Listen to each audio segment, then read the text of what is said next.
Hi everyone. In this update, we will be discussing bonus and commission schemes, and specifically those which are drafted in such a way as to make them discretionary. Just a little bit of context. The problem often with commission schemes is that they're not necessarily written down at all in the contract. If they are, sometimes they don't refer to how commission is specifically calculated.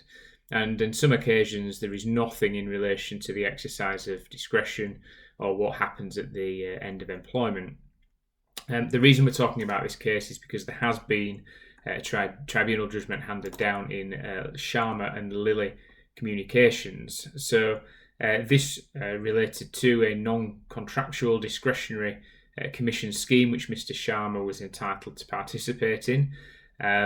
There were no thresholds that needed to be met before he could start to earn commission, and it was purely based on sales as a business development manager.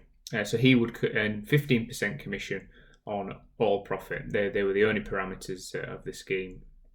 Now, during furlough, Mr. Sharma was during the coronavirus pandemic, Mr. Sharma was furloughed from the 19th of March to the 12th of August 2020. The company told him that any commission payments would be deferred. He would not receive any commission payments whilst on furlough, but he would receive payments afterwards. Now, under the terms of the scheme, commission continued to accrue because the customers that he was targeted on continued to place orders, albeit he wasn't responsible for making those sales. His employment was then subsequently terminated months after the furlough scheme ended, and he brought a claim for breach of contract and unauthorised deductions from wages, alleging that the deferred commission payments had now fallen due. The tribunal judged that the scheme was non-contractual in nature, and in those circumstances this does give the employer discretion as to how to operate that scheme. Now, an important principle with all discretionary entitlements in contracts of employment is that discretion has to be acted on and exercised rationally and in good faith. So the takeaway from this case is that it doesn't give employers carte blanche to determine how they exercise that discretion.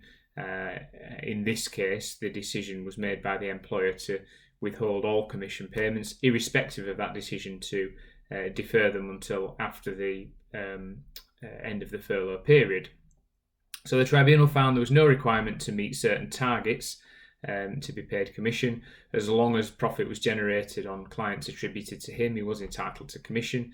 The employer was entitled to exercise discretion to defer payments during the furlough period. The tribunal found that was rational, it was in good faith, there was uncertainty from the pandemic, and it was an example of a situation in which that discretion to pay commission could be exercised differently.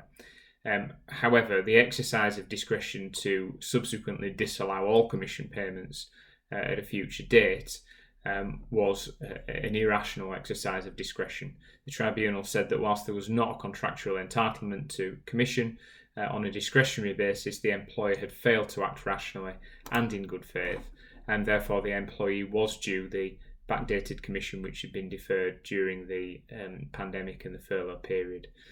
So a helpful demonstration of a case where there are entitlements which are expressed in a way that attempts to give employers as much freedom as possible. In reality, employers must ensure that any decisions they are making in relation to discretionary entitlements are exercised fairly, reasonably and rationally, otherwise it will create liability.